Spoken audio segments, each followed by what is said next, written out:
Hello everyone, welcome to SSP. তো এর আগের দিন আমরা সময় দূরত্বের মোটামুটি 5টি কনসেপ্ট এবং 2-3টে ইম্পর্টেন্ট প্রশ্ন আমরা করেছি, যেগুলো হচ্ছে পরীক্ষায় আসে। তো আজকে আমরা করব বাকি কনসেপ্টগুলো এবং বাকি ইম্পর্টেন্ট কোশ্চেনগুলো, যেগুলো আমরা পরীক্ষায় দেখতে পাই। যেমন এক্সাম্পল হলো যে চোর পুলিশের অঙ্ক, তারপর এ বিন্দু বি বিন্দু থেকে এরকম অঙ্ক, এত সময় বেরোবে এত সময় বেরোবে, তাহলে কত লাগবে, রিলেটিভ স্পিড বা আপেক্ষিক গতি, এই সমস্ত কিছু গুরুত্বপূর্ণ অঙ্ক একদম আমরা আজকে দেখব, ঠিক আছে। আর এবং সেই অঙ্কগুলো কীভাবে আমরা তাড়াতাড়ি করব, সেই প্রসেসটা আমরা দেখব, ঠিক আছে। তো সবাই দেখতে থাকো আর শেষ পর্যন্ত দেখবে, আর অবশ্যই একটা করে কমেন্ট করে দেবে, লাইক শেয়ার সাবস্ক্রাইব এগুলো একদম করতেই হবে, ভালো লাগুক বা না লাগুক তাও করবা, ঠিক আছে। যাই হোক, অবশ্যই ভালো লাগবে আশা করি।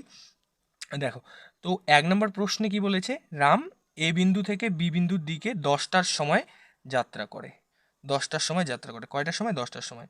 এবং শ্যাম বি বিন্দু থেকে এ এর দিকে একই সময় মানে 10টার সময় যাত্রা করতে, তারা সি বিন্দুতে মিলিত হয়। মানে কি, দেখো, এ বিন্দু থেকে বি বিন্দুর দিকে একজন যাত্রা শুরু করে 10টার সময়, এও 10টার সময় সেম যাত্রা শুরু করে হচ্ছে বি বিন্দু থেকে এ বিন্দু। এরা মিলিত হবে একটা পয়েন্টে, মিলিত হবে, এই পয়েন্টটার নাম হচ্ছে সি। তো বলেছে এরা যদি 10টার সময় বের হয় তাহলে কত সময় মিলিত হবে। দেখো, এখানে ডিস্টেন্স নেই, কিছু নেই, কিন্তু একটা জিনিস বলা আছে যে এরা এই মিলিত হওয়ার পরে এই এ এখানে এসেছিল এবং এ বি পর্যন্ত যাবে, বি পর্যন্ত যেতে তার 24 মিনিট সময় লেগেছে, এবং এই বি এ পর্যন্ত যাবে, এই বি এর এ মানে বি থেকে এ পর্যন্ত যেতে সময় লেগেছিল 54 মিনিট। মানে কি, এ বিন্দু থেকে বি বিন্দুর দিকে দুজন, এদিকে একজন যাচ্ছে হচ্ছে রাম, আর এদিকে বি থেকে আসছিল হচ্ছে তোমার, কে আসছিল, শ্যাম। তো এরা এই জায়গায় মিলিত হয়েছে, তারপর শ্যাম এখানে আসবে, তার সময় লেগেছে হচ্ছে 24, এবং রাম এখানে আসবে, এখান থেকে এখানে আসার সময় লাগছে হচ্ছে তোমার 54। এই দুটো দেওয়া আছে, আমাদের কিচ্ছু করতে হবে না। এই মিটিং পয়েন্টটা কিভাবে আসবে, দেখো মিটিং পয়েন্টটা কি আছে, মাঝখানে। মানে কি, যেমন আমরা গড় সমানুপাতি করি না, সেম ইন্টু করে দাও, বাস। তাহলে এটার গড় এখন যদি আমরা করি, মানে বর্গমূল যদি আমরা করি, তাহলে গুণ করে যদি করি অনেক বেশি হয়ে যাবে, তাহলে এখান থেকে কমন বের করো, 4 6 24, 6 9 54। তাহলে এখান থেকে আমরা কমন কি পেয়ে গেলাম, 6। এখান থেকে কমন পেয়ে গেলাম 6, এবং 4 9 আছে 36। 36 থেকে 36-এর বর্গ করলে কত হবে, 6। তাহলে কত হলো, 6 6 36, 36 মিনিট, কারণ এগুলো মিনিটে আছে। তার মানে 36 মিনিট পর তাদের মিলন হয়, তারা দেখা করে। তাহলে 10টার দিকে বেরিয়েছিল, 10টা প্লাস 36 মিনিট, তাহলে কয়টার সময় তারা একে অপরের সাথে মিলিত হয়েছিল, 10টা বেজে 36 মিনিটে। ঠিক আছে, কি করলাম, শুধু বর্গমূল করলাম কোন দুটোর। এটা কোন সময় আমরা করব, যে সময় হচ্ছে মিটিং হয়ে যাওয়ার পর, মানে দেখা হয়ে যাওয়ার পর এইদিকে চলে যাবে, এইদিকে চলে যাবে, এবং এই জায়গার টাইমটা দেওয়া থাকবে। তাহলে হচ্ছে আমরা কীভাবে করব, এই দুটো টাইম ইনটু করে দিয়ে তার বর্গমূল করে দিলেই হচ্ছে উত্তর বেরিয়ে আসবে, ঠিক আছে। এবার আমি বলি হচ্ছে তোমাদের মেন কনসেপ্টে ঢুকি, রিলেটিভ স্পিড। কি এই রিলেটিভ স্পিড, তাই না? রিলেটিভ স্পিডে কীরকম কীরকম প্রশ্ন আসে, আর কি এই রিলেটিভ স্পিড, এটাই আমরা দেখব। দেখো, রিলেটিভ স্পিড কিছু না, রিলেটিভ স্পিড মানে হচ্ছে, মনে করো তুমি এখানে, তোমার গার্লফ্রেন্ড এখানে, ঠিক আছে, গার্লফ্রেন্ড বা বয়ফ্রেন্ড যেটাই হোক, বা তোমার ভাই বোন যেটাই হোক, তো তোমরা প্ল্যান করেছো যে দেখা করবে। এবার তোমার বাড়ি এখানে, এখানে আরেকজনের বাড়ি, ডিস্টেন্সে কী হবে, এখান থেকে এখানে মনে করো তোমরা যাবে, আর এটা মনে করো তুমি বললে যে ঠিক আছে, তোমরা তুমি ওই সাইডে বের হও, আমি ওই সাইডে বের হই। তাহলে তুমি এখান থেকে যাচ্ছ ঘন্টায় 5 কিলোমিটার বেগে, কত, ঘন্টায় 5 কিলোমিটার বেগে। তারপর এখান থেকে আরেকজন আসছে হচ্ছে তোমার দিকে 4 কিলোমিটার বেগে, 4 কিলোমিটার বেগে 1 ঘন্টায়। এবার দুজনে যখন তোমরা সেম, এটা কিন্তু ডিস্টেন্স সমান আছে, ঠিক আছে, তোমার জন্য যতটুকু ডিস্টেন্স তার জন্য ততটুকু ডিস্টেন্স, ডিস্টেন্স এখানে কনস্ট্যান্ট। তাহলে কি আমি বলতে চাচ্ছি যে তোমার গতি হচ্ছে 1 ঘন্টায় 5 কিলোমিটার, এর গতি হচ্ছে 1 ঘন্টায় 4 কিলোমিটার। এবার দুজনের সেম সময় যদি বের হও 10টার দিকে, এও 10টার দিকে, তাহলে 1 ঘন্টা পর 11টা বাজবে। তাহলে তুমি 1 ঘন্টা পর কত আসবে, 5, আর ইনি 1 ঘন্টা পর কত আসবে, 4, তাই তো, 1 ঘন্টা পর কত আসবে, 4। তার মানে দুজনের 1 ঘন্টা করে সময় লাগলো, 1 ঘন্টায় তাহলে তোমরা মোট কত কিলোমিটার আগিয়ে গেলে, 5 4 9। এটাই হলো রিলেটিভ স্পিড। মানে কি, যখন আমরা একে অপরের দিকে যাব এইভাবে, তখন কি হয়ে যাবে, স্পিডটা যোগ, তখন স্পিড 1 স্পিড 2 কী হয়ে যাবে, যোগ হয়ে যাবে। কিন্তু যখন আমরা একই দিকে যাব, এটাও একবারই বলে দিই, যখন আমরা একই দিকে যাব, আমিও এই সাইডে যাচ্ছি আর আমার পিছে পিছে একজন এই সাইডে আসছে, তাহলে কি হবে রিলেটিভ স্পিডটা, তাহলে রিলেটিভ স্পিডটা অবশ্যই বিয়োগ হয়ে যাবে, কারণ এখানে যদি এর 5 থাকে আর আমার যদি 6 থাকে তাহলে এ যাচ্ছে আগে বের হয়েছে, আগে আগে আছে এবং আমি পিছে পিছে আছি। তো এখন আমার ঘন্টায় কি হবে, এ 5 যাবে, এও 5 যাবে, এ 6 যাবে, এ 5 যাবে, এ 6 যাবে। মানে মোটামুটি 1 ঘন্টায় আমি কতটুক আগিয়ে যাব তার প্রতি? মাত্র 1, কারণ 6 বিয়োগ 5 করলে 1। কারণ এ 5 আগাবে, আমি 6 আগাবো, এ 5 আগাবে, আমি 6 আগাবো। মানে মোট লাভ তো আমার 1 কিলোমিটারই হবে, তাই না, 1 ঘন্টায়। তো এটা হচ্ছে রিলেটিভ স্পিড। কি বুঝলাম? যে যখন আমরা একে অপরের দিকে যাব, একে অপরের দিকে এরকম, আমি ওর দিকে যাচ্ছি, ও আমার দিকে আসছে, একে অপরের অভিমুখে হতে পারে বইয়ের ভাষায়, তখন হবে স্পিডগুলো যোগ। আর যখন আমরা একই দিকে যাব, একই দিকে যাব বা একই অভিমুখে যাব, তখন আমাদের স্পিডগুলো হয়ে যাবে বিয়োগ। তো এইটাই ছিল কনসেপ্ট, যেটা দিয়ে আমরা পরবর্তীকালে রেলের অঙ্ক করব, মানে ট্রেনের অঙ্ক করব। ঠিক আছে, এই ছিল। তাহলে অঙ্কতে যখন আমি যাব, তাহলে আমি ভালো করে বুঝতে পারবো নিশ্চয়ই যেগুলো আমি বললাম। তাহলে অঙ্কটা যদি আমি দেখি, যেখানে আছে বিন্দু এ এবং বিন্দু বি এর মধ্যবর্তী দূরত্ব একটা দেওয়া আছে। কি দেওয়া আছে? বিন্দু এ আর বিন্দু বি, মানে দুটো একটা তোমরা স্টপেজ বলতে পারো। এর মধ্যে দূরত্ব আছে কত? এর মধ্যে দূরত্ব আছে হচ্ছে, টোটাল দূরত্ব আছে হচ্ছে 80 কিমি। কত? 80 কিমি। কত আছে? 80 কিমি। ঠিক আছে, এবার বলেছে একটি বাইক সকাল 7টায় 10 কিলোমিটার/ঘন্টা গতিবেগে এ থেকে বি এর দিকে বেরোয়। মানে এখান থেকে একটা যাচ্ছে, এটার গতি কত? 10 কিলোমিটার করে। ঠিক আছে, এ 7টায় বেরিয়েছে। কয়টায়? 7টায়। এবং আরেকটি বাইক সকাল 8টায় বেরিয়েছে। এই বাইকটা বেরিয়েছে 8টায়, তার মানে 1 ঘন্টা পরে বেরিয়েছে। এ 1 ঘন্টা আগে বেরিয়েছে। টোটাল ডিস্টেন্স হচ্ছে 80 কিলোমিটার। তাহলে এ যদি 7টায় বেরোয়, আরেকটা বাইক যদি 8টায় বেরোয়, এ বের হওয়ার সময় এ অলরেডি 1 ঘন্টা চালাইছে গাড়ি। তাহলে 1 ঘন্টা চালিয়েছে গাড়ি, তাহলে কত কিলোমিটার গেছে 1 ঘন্টায়? তো এই 10 কিলোমিটার যায়। তাহলে টোটাল ছিল 80, তার মধ্যে এই 10 তো এই 7টার দিকে যে বের হয়েছে সে চালাইছে। তাহলে এখন দূরত্ব কত আছে? 80 বিয়োগ 10, মানে টোটাল দূরত্ব এখন বাকিই থাকলো হচ্ছে 70 কিলোমিটার। কত বাকি থাকলো? 70 কিলোমিটার। এবং কি বলছে দেখো, যে এখান থেকে যে বাইকটা এদিকে আসছে তার গতিবেগ হচ্ছে তোমার 25 কিলোমিটার/আওয়ার। ঠিক আছে, কত কিলোমিটার/আওয়ার? 25 কিলোমিটার। তাহলে এখন তো এই বাইকটা 1 ঘন্টায় এখানে আসলো, 10 কিলোমিটার কমে গেল, 10 কিলোমিটার কমে গেল, তার মানে এখন আছে এখানে 70 কিলোমিটার। তাহলে এই 70 কিলোমিটারই হচ্ছে এই বাইকের গতি, আর এই বাইকের গতি দুজনে মিলে যাবে। তাহলে এটা কি হবে? একে অপরের দিকে যাচ্ছে, একে অপরের দিকে গেলে কি হবে? তাদের গতিগুলো কি হবে? যোগ হবে। তার মানে এখন তাদের গতি কত হচ্ছে? টোটাল ডিস্টেন্স আমাদের যেতে হবে 70, ডিস্টেন্স বাই টাইম করলে, ডিস্টেন্স বাই স্পিড করলে টাইম পাবো না? এখানে তো আমাদের হচ্ছে টাইম, কখন কখন মানে কি টাইম জানতে চাইছে। তাহলে 70, আমি এখন ডিস্টেন্স পেলাম 70 এবং স্পিড কি হবে? 10 যোগ 25, কত? 35। 10 যোগ 25, 35। তাহলে এটাও এটা কিলোমিটারে আছে, এটা ঘন্টায় আছে, কোনো ব্যাপার না। এটা কিলোমিটারে আছে, এটা সরি, 70 হচ্ছে তোমার কিলোমিটার এবং এটা হচ্ছে তোমার কিলোমিটার/ঘন্টাতেই আছে। তাহলে কত আর লাগবে? 2 ঘন্টা। তাহলে এখন কত লাগবে? 2 ঘন্টা। তাহলে এই টাইমটা, এই 2 ঘন্টাটা কি 7টার সাথে যোগ হবে না 8টার সাথে যোগ হবে? এটা হচ্ছে আমাদের মাথায় একটা ডাউট থাকে। এটা অবশ্যই 8টার সাথে যোগ হবে। কারণ কেন? কারণ এই যে 7টার সময় যে বেরিয়েছে, সে তো 1 ঘন্টা চালিয়েছে, এর 10 কিলোমিটার চালিয়েছে, এটা তো আমরা বাদ দিয়ে দিয়েছি, তাই না? তো 70 আমরা কোনটা নিয়েছি? তারপরের ডিস্টেন্সটা। তাহলে তারপরের ডিস্টেন্সটা তারা দুজনে মিলে যাচ্ছে, তো দুজনে মিলে 8টা থেকে একসাথে যাচ্ছে। 7টা থেকে 1 ঘন্টা আসে, এখানে দাঁড়ালো, 8টা বাজলো, পরে দুজনে একসাথে যাচ্ছে। তখন তাদের আমরা স্পিড যোগ করলাম এবং ডিস্টেন্স আমি পেলাম হচ্ছে 70 কিলোমিটার। 35 কিলোমিটার ঘন্টায় গেলে 2 ঘন্টা লাগবে 70 কিলোমিটার যেতে। এবং সে যদি 8টার দিকে বের হয়, তাহলে প্লাস 2 ঘন্টা, মানে 10টার সময় তাদের দেখা হয়েছিল। কয়টার সময় দেখা হয়েছিল? 10টার সময়। আশা করি বুঝাতে পারলাম। যদি একটু অসুবিধা হয় তাহলে আরেকবার হচ্ছে ভিডিওটা দেখে নিবে, তাহলে সব ক্লিয়ার হয়ে যাবে। আর এইরকম অঙ্ক খুবই খুবই গুরুত্বপূর্ণ হচ্ছে পরীক্ষার জন্য। সেটা শুধু এসএসসি জিডি না, তুমি যে পরীক্ষায় দাও সমস্ত পরীক্ষার জন্য এটা মোস্ট মোস্ট মোস্ট ইম্পর্টেন্ট। ঠিক আছে, নেক্সট দেখো সেমভাবে আরেকটা অঙ্ক। এটার মধ্যে কি ডিফারেন্স আছে? কোনো ট্রেন সকাল 7টায় স্টেশন এ থেকে যাত্রা শুরু করে বি এর দিকে যাবে, কিন্তু সে পৌঁছায় হচ্ছে 11টার দিকে। 7টার দিকে বের হয়, 11টার দিকে পৌঁছায়, তার 4 ঘন্টা সময় লাগে। টাইম কত লাগে? 4 ঘন্টা। একইভাবে অপর ট্রেনটি কী করে? সে হচ্ছে তোমার 8টায় বের হয় এবং 11:30টায় পৌঁছায়, 11:30টায় পৌঁছায়, মানে তার সময় লাগে হচ্ছে তোমার 3.5 ঘন্টা। 3 ঘন্টা প্লাস হাফ ঘন্টা, মানে 3 × 6 = 7/2 সব ঘন্টায় করে নিলাম টাইম। ঠিক আছে, তো ওখানে আমরা টাইম পেলাম, একজনের টাইম হচ্ছে তোমার 4 ঘন্টা, আরেকজনের টাইম হচ্ছে তোমার 7/2 ঘন্টা, এটা আমরা পেলাম। এবার এখানে তো ডিস্টেন্সটা দেওয়া নাই ভাই, যে এ আর বি এর মধ্যে যে কতটা দূরত্ব ছিল, ইয়েস অর নো। তাহলে এখানে কি করতে হবে? আমি তো আগের ভিডিওতেও বলেছি যে টাইম যখন দেওয়া থাকবে আমরা টাইমের রেশিও দিয়ে আমরা ডিস্টেন্স বের করতে পাবো। এখানে যেটা আমরা তাদের লসাগু পাবো সেটা হয়ে যাবে ডিস্টেন্স। এবং এখানে যদি আমরা টাইম নেই, এখানে ডিস্টেন্স থাকে, তাহলে এখানে আসবে কি? স্পিড আসবে। আর এখানে যদি স্পিড থাকতো তাহলে এখানে টাইম আসতো। ঠিক আছে, তাহলে এখানে তাদের লসাগু 4 × 7 = 28 এবার আমি কি বলছি, এরকম থাকলে এটা ধরো নেই, তাহলে এটা কি হবে 7, এবং 7 দিয়ে এটা কত 4, এখন যে 4 আছে এখন এই 2 এর সাথে কি করবে গুণ করে দেবে, 4 দোকানে 8 হয়ে গেল। তাহলে প্রথমটার স্পিড ছিল 7 1 ঘন্টায়, পরেরটার স্পিড ছিল 8। এবার প্রথমটা তো 7টার দিকে বেরিয়েছে, দ্বিতীয়টা তো 8টার দিকে বেরিয়েছে, তার মানে 1 ঘন্টা আগে বেরিয়েছে। তার মানে টোটাল ডিস্টেন্স যদি আমার 28 থাকে, এ যদি 8টার দিকে বেরিয়েছে, এ যদি 1 ঘন্টা আগেই বেরিয়ে যায়, এ যদি 1 ঘন্টা আগেই বেরিয়ে যায়, তাহলে হচ্ছে তোমার 7 কিলোমিটার সে ঘন্টায় যায়, তার মানে 7 কিলোমিটারে চলে গেছে।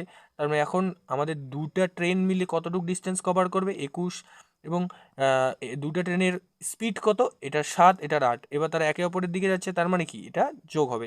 তার মানে এখন এই 21 কিলোমিটার এই 15 দিয়ে ভাগ করতে হবে, 8 7 15, তাহলে কতক্ষণ লাগবে 3 7 21 3 5 15, মানে 7/5 ঘন্টা। এবার 7/5 ঘন্টা বলছে কখন কোন সময় তারা মিলিত হয়, তাহলে তারা 8টার দিকে বেরিয়েছিল, মানে 7টার দিকে এ বেরিয়েছে, 8টার দিকে এ বেরিয়েছে, 7টার দিকে এ বেরিয়েছে, 8টার দিকে এ বেরিয়েছে, এখন দুজনের আমরা এটা বাদ দিলাম 7টা অবধি।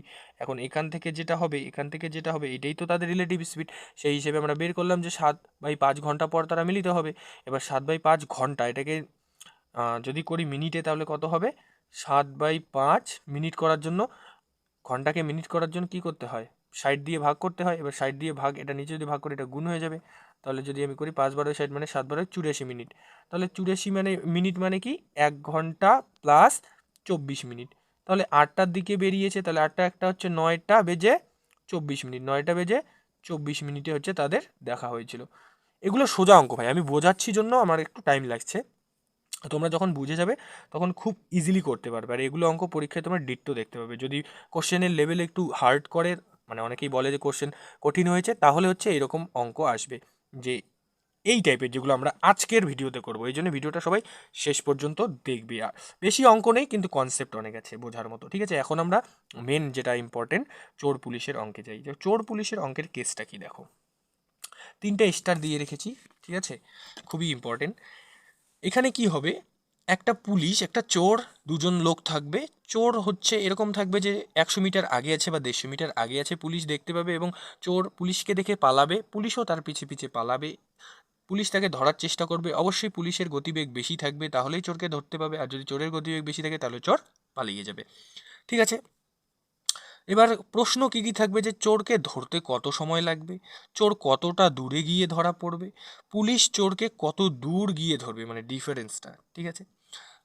এই সমস্ত টাইপের প্রশ্নই হচ্ছে পরীক্ষায় আসতে পারে এই চোর পুলিশের টাইপ থেকে, সেটা আমি একটা প্রশ্নের মধ্যে দিয়েই হচ্ছে সব বুঝিয়ে দেবো। তার আগে আমি যেটা বোঝাতে চাচ্ছি সেটা হচ্ছে যে এখানে কি বলবে, একটা পুলিশ থাকবে, ঠিক আছে, পুলিশের একটা গতি থাকবে, এখানে একটা চোর থাকবে, ঠিক আছে।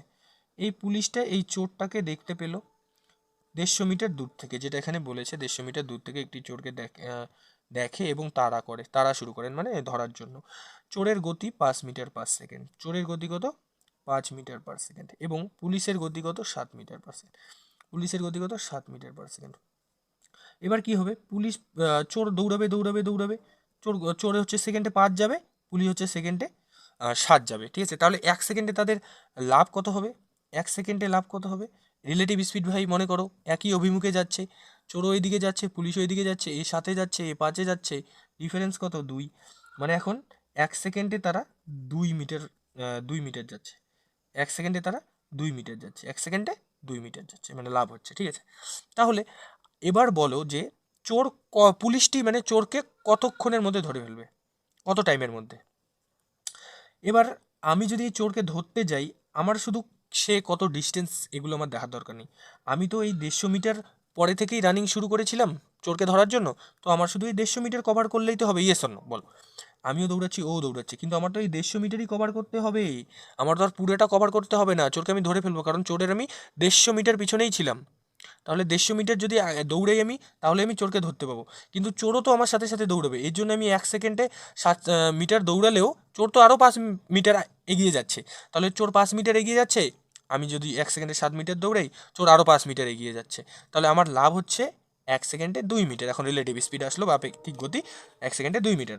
তাহলে 150 মিটার যেতে আমার তো 150 মিটার কভার করতে হবে, 150 মিটার কভার করতে 2 মিটার/সেকেন্ড এখন রিলেটিভ স্পিড, তাহলে সময় কত লাগবে, তাহলে এটা ডিস্টেন্স বা স্পিড করলাম, তবে সমান সমান টাইম পাবো, তাহলে টাইম কত লাগছে 75 5 সেকেন্ড। কত টাইম লাগছে? 75 সেকেন্ড। এটা কিসে বেরোবে? সেকেন্ডে, কারণ এটা সেকেন্ডের গল্প চলছে।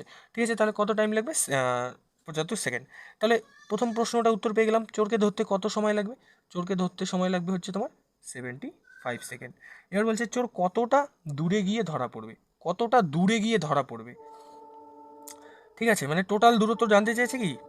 হ্যাঁ, টোটাল দূরত্ব জানতে চেয়েছে যে চোর কতটা দূরে গিয়ে ধরা পড়েছে। আর নেক্সট প্রশ্ন হচ্ছে পুলিশ চোরকে কত দূরে গিয়ে ধরেন। পুলিশ তো এখানে ছিল, আর চোর কতটা গিয়েছিল, চোরেরটা বের করি তাহলে। চোরও তাহলে 75 সেকেন্ড পর ধরা পড়েছিল, তাহলে 75 সেকেন্ড চোর দৌড়েছে। তাহলে 1 সেকেন্ডে যদি চোর 5 মিটার যায়, তাহলে 75 সেকেন্ডে কত গিয়েছে? 75 × 5, তাই না? চোর 1 সেকেন্ডে তো 5 মিটার যায়, তাহলে 75 সেকেন্ডে কত গিয়েছিল? 5×5 = 25, হাতে থাকলো 2, 5 সাথে 35 আর 2 27, 375 গিয়েছিল হচ্ছে তোমার চোর। চোর কত গিয়েছিল? 375। এবার চোরকে 150 মিটার আগে থেকে হচ্ছে পুলিশ দেখেছিল, তার মানে পুলিশের এই 150 যাইতে হয়েছে এবং এই 375 যেতে হয়েছে। তাহলে 150 যোগ 375 মানে 5, 7 বার 2 হাতের 1, 3 আর 4 1 5, মানে পুলিশকে, যে পুলিশ চোরকে কত দূরে গিয়ে ধরেন? পুলিশের থেকে চোর ধরা পড়েছে হচ্ছে 525 মিটার দূরে। কিন্তু চোর তো এই 150 মিটার পরে থেকে মানে আগে ছিল, তাহলে চোর কতটা দূরে গিয়েছিল? 375। এটা ভালো করে মনে রাখবে, এখানে কনফিউশন আনবে না। এখানে চোর কতটা দূরে গিয়েছিল? চোর গিয়েছিল হচ্ছে তোমার 375, এবং পুলিশ 150 মিটার পিছনে ছিল, তাই জন্য পুলিশের এখানে 150 যোগ হবে, যে পুলিশ কত দূর গিয়ে ধরেন? 525। ঠিক আছে, এখান থেকে আমরা বুঝে গেলাম। এবারে এটা তোমরা বারবার রিপিট করে দেখো, তোমাদের খুব সুবিধা হবে। এই চোর পুলিশের অঙ্কের একটাও ভুল হবে না। আর এসএসসি জিডিতে তো 100-এ 100 আসবে এরকম একটা অঙ্ক। ঠিক আছে, এরপর আমরা সার্কুলার মোশন পড়বো, অন্য কিছু পড়বো, ওগুলো আলাদা আলাদা চ্যাপ্টার হিসেবে আমি করে নিয়েছি, কারণ টাইম অ্যান্ড ডিস্টেন্স সবাই বলে কঠিন। এবার আমি তোমাদের বোঝাতে চাইছি টাইম অ্যান্ড ডিস্টেন্সও অনেক সোজা। ঠিক আছে, ইজি। নেক্সট দেখো, সেমভাবে যে আর চোর পুলিশের অঙ্কে একটু আলাদা। এটা কীরকম? আগেরগুলো হচ্ছে মিটারে ছিল, এবার ঘন্টায় আছে। দেখো, তাহলে ঘন্টাকে আমরা মিটার করে নেবো, এটা নেওয়া করে নেওয়া তো শিখেছি। তাহলে পুলিশ চোরকে 80 মিটার দূর থেকে দেখে, তাহলে এখানে পুলিশ আছে, 80 মিটার আগে হচ্ছে চোর আছে। আর কিছু দেখার দরকার নেই আমার, কারণ এই 80 মিটার কভার করলে আমি চোরকে ধরতে পারবো। এটা আছে মিটারে। এবার বলেছে পুলিশের গতি হচ্ছে 21, চোরের গতি হচ্ছে তোমার, আচ্ছা এখানে অন্য রকম আছে। এখানে চোরের গতি হচ্ছে 21, পুলিশের গতি হচ্ছে 20। আচ্ছা, এখানে তো ধরবে না, না এখানে তো ডিস্টেন্সটা হবে, তাই এটা কোনো ব্যাপার না। তাহলে রিলেটিভ স্পিড কী হবে? একই দিকে যাচ্ছে, রিলেটিভ স্পিড হয়ে যাবে 21 - 20 = 1 কিলোমিটার। 1 কিলোমিটার/আওয়ার। এখান থেকে আমার যেতে হবে, এটা যেহেতু মিটারে আছে আমার মিটারে যেতে হবে, তাহলে এখান থেকে মিটারে যাওয়ার জন্য, কিলোমিটার থেকে মিটারে যাওয়ার জন্য ইন্টু 5/18। ঠিক আছে, তাহলে 1 × 5/18 যদি করি, তাহলে কী হবে? 5/18 হবে, 5/18 মিটার হয়ে যাবে। ঠিক আছে না, 5/18 মিটার/সেকেন্ড হয়ে গেল। এবার অঙ্কটা আর কি, এবার কি বলেছে যে এই 80 মিটার যেতে হচ্ছে না, তাদের মধ্যে দূরত্ব কত হবে? 18 সেকেন্ড পর। তাহলে এখন যদি 5/18 আমাদের মিটার/সেকেন্ড যাচ্ছে হচ্ছে 1 সেকেন্ডে, 1 সেকেন্ডে যাচ্ছে কত? 1 সেকেন্ডে যাচ্ছে 5/18, তাহলে 18 সেকেন্ডে কত যাবে? গুণ 18। 1 সেকেন্ডে এত যায়, 18 সেকেন্ডে 18 গুণ করে দিলাম, কাটাকাটি করলে এত, তাহলে 5 মিটার যাবে। কত যাবে? 5 মিটার। ঠিক আছে, তাহলে 80 মিটারের মধ্যে 18 সেকেন্ড পর তারা মাত্র 5 মিটার কভার করবে, তাহলে তাদের মধ্যে দূরত্ব এখন কত থাকবে? 75। তাদের মধ্যে দূরত্ব এখন কত থাকবে? 75। ঠিক আছে, বুঝাতে পারলাম মেন কনসেপ্ট কী ছিল, যে তাদের এটা ঘন্টায় ছিল, এই ঘন্টাটাকে আমরা মিটারে করে নিলাম। তার মানে 1 কিলোমিটার/আওয়ার মানে কি? 5/18 মিটার/সেকেন্ড। তাহলে 1 সেকেন্ডে যদি 5/18 যায়, তারা 18 সেকেন্ড হচ্ছে রান করেছে ধরার জন্য, তাহলে 18 সেকেন্ড পর তাদের 5 মিটার তারা কভার করবে, তাহলে পুলিশ কভার করবে 5 মিটার। তাহলে 80 ছিল ডিস্টেন্স, 5 মিটার যদি চলে যাও তুমি, তাহলে কত থাকবে? আর বাকি বাকি থাকবে 75 মিটার। ঠিক আছে, এরকমই হচ্ছে অঙ্ক আসে। আর একটা কী আসে অঙ্ক বলতে পারি আমরা এই টাইপের, যে একটি চোর দোকান থেকে চুরি করে 8টা 15-তে 60 কিলোমিটার গতিবেগে পালায়। এই খবর হচ্ছে 8:30টার দিকে হচ্ছে পুলিশ পায়, এবং পুলিশ কি করে, যে 9টার মধ্যেই আমি চোরকে ধরবো, 9টার মধ্যেই চোর আমার সামনে চাই। তাহলে যে পুলিশ চোরকে ধরতে যাবে, পুলিশের গাড়িটা কত জোরে চালাতে হবে, তার গতি কত থাকতে হবে। ঠিক আছে, এটা আমাদের বের করতে হবে। দেখো, এটা আমরা বের করতে পারি কি সুন্দর করে। 8টা 15 তো চোর পালায়, গতি তার 60। ঠিক আছে, তাহলে সময় এখানে আমরা পাবো, সে হচ্ছে কত মিনিট দৌড়ায় পুলিশ বের হওয়ার সময়? 8:30টার দিকে হচ্ছে পুলিশ বের হয়, তার মানে 15 মিনিট দৌড়ায়। 8টা 15-তে পালায়, এবং পুলিশ যখন বের হয় তার আগে 15 মিনিট দৌড়ে ফেলে, তার মানে 15 মিনিট দৌড়ে ফেলে। এবং পুলিশ ধরতে চায় একে 9টার সময়, তার মানে পুলিশ 30 মিনিটে ধরতে চায়। তাহলে পুলিশ 15 মিনিট আগে দৌড়েছে, 30 মিনিটে ধরতে চায়, এটা দিয়ে দিলাম। তাহলে টাইম থেকে আমরা ডিস্টেন্স পেয়ে যাবো। দেখো, এটা শর্টকাট করার জন্য আর খুব ইজি, যখন বড় করে করবো লাস্টে এটাই আসছে। তাহলে 30 যদি করি ডিস্টেন্স আসলো, তাহলে টাইম মানে স্পিড পেয়ে গেলাম এখানে 2, এখানে পেয়ে গেলাম 1। আর আমরা কি জানি দুজনে একসাথে দৌড়াবে মানে রিলেটিভ স্পিড আমাদের কী হবে, বিয়োগ হবে। তার মানে এই দুটোর বিয়োগ, 2 বিয়োগ 1 1, মানে রিলেটিভ স্পিড 1। এবার এটা আসলো 2, এর মানে ছিল 60, এর মানে ছিল 60, 2 মানে ছিল 60, কারণে 60 কিলোমিটার গতিতে দৌড়ায় এই চোরটা। তাহলে 1 মানে কত আসছে ভাই, 2 মানে 60 হলে 1 মানে 30, 2 মানে 60, 1 মানে 30, সিম্পল ব্যাপার। তাহলে রিলেটিভ স্পিড আমাদের এখানে আসলো 30, মানে কি স্পিড 1 মাইনাস স্পিড 2 সমান সমান 30, কারণ দুজনের গতিবেগ মাইনাস করে আমাদের 30 আসলো রিলেটিভ স্পিড, ঠিক আছে। তাহলে একজনের গতি তো ছিল কত 60, তাহলে আরেকজনের গতি কত হবে যে এখানে 30 হবে বিয়োগ করলে 90, তাহলে পুলিশের গতি কত থাকতে হবে, 90 কিলোমিটার পার আওয়ার। এই ছিল হচ্ছে আজকের অঙ্ক এই টাইপের, এগুলো তোমরা ভালো করে প্র্যাকটিস করতে থাকো। আগামীতে আমি নিয়ে আসতেছি তোমার হচ্ছে কী বলে ওগুলোকে, সার্কেলের মধ্যে ঘুরবে, সার্কেল রেস, ঠিক আছে, রেসের অঙ্ক বলবে, তুই 10 মিনিট আগে যা 10 মিনিট পরে যা, এইরকম অঙ্ক করবো যেগুলো হচ্ছে পরীক্ষায় আসে, ঠিক আছে। আস্তে আস্তে আমরা সমস্ত কিছু ইম্পর্টেন্ট অঙ্ক করে নেবো। তোমরা চ্যানেলটাকে অবশ্যই সাবস্ক্রাইব করে রাখো, নোটিফিকেশন অন করে রাখো, ঠিক আছে। আর শেয়ার করে দিও, যাদের যাদের এক্সাম আছে তাদের, তোমার বন্ধুদেরও একটু উপকার হবে, ঠিক আছে। দেখা হচ্ছে খুব তাড়াতাড়ি নেক্সট ভিডিওতে। অল দ্য বেস্ট, পড়তে থাকো, বাই।